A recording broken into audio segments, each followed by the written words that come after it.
नमस्कार, मी मोनिका शर्मा आणि आपण पाहत आहात लोकसेतू मराठी न्यूज चॅनल। तर चला पाहूया आजच्या बातम्यांमध्ये काय खास आहे। टेम्पो चोरणारा आरोपी जेरबंद, कोतवाली पोलिसांची तात्काळ कारवाई। कोतवाली पोलीस ठाण्यात दाखल असलेल्या टेम्पो चोरी प्रकरणातील आरोपीला अवघ्या काही तासांत जेरबंद करण्यात कोतवाली पोलिसांच्या गुन्हे शोध पथकाला यश आले आहे। चोरीस गेलेला टेम्पोही पोलिसांनी हस्तगत केला आहे। कोतवाली पोलीस स्टेशन येथे गुन्हा नोंदणी क्रमांक 416/2024 BNS 305B प्रमाणे गुन्हा दाखल करण्यात आला होता। या गुन्ह्याचा तपास सुरू असताना गुन्हे शोध पथकाचे पोसई प्रवीण पाटील व पथकातील पोलिसांनी सीसीटीव्ही फुटेज तसेच गुप्त बातमीदारांच्या माध्यमातून माहिती संकलित केली।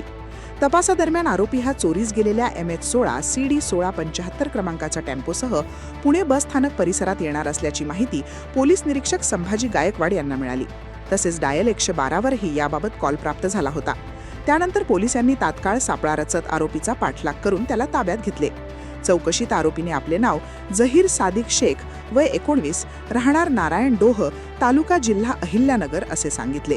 पोलिसांनी आरोपीसह चोरीचा टेम्पो जप्त करून पुढील तपास सुरू केला असून police head constable Sandeep Pitale हे तपास करीत आहेत।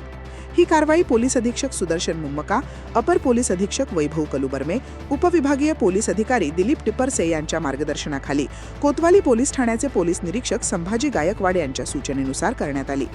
या कारवाईत गुन्हे शोध पथकातील Pravin Patil, police head constable Balkrishna Daund, Vinod Borge, Rahul Shinde, Sabir Shaikh, Vishal Dalvi, Vijay Thombare यांच्यासह दक्षिण मोबाईल सेलच्या पथकाने सहभाग घेतला। साठी एवढंच। ताज्या घडामोडी, स्थानिक बातम्या आणि महत्त्वाच्या अपडेट्स जाणून घेण्यासाठी आमच्या लोकसेतू मराठी न्यूज चॅनलला सबस्क्राइब करा। धन्यवाद।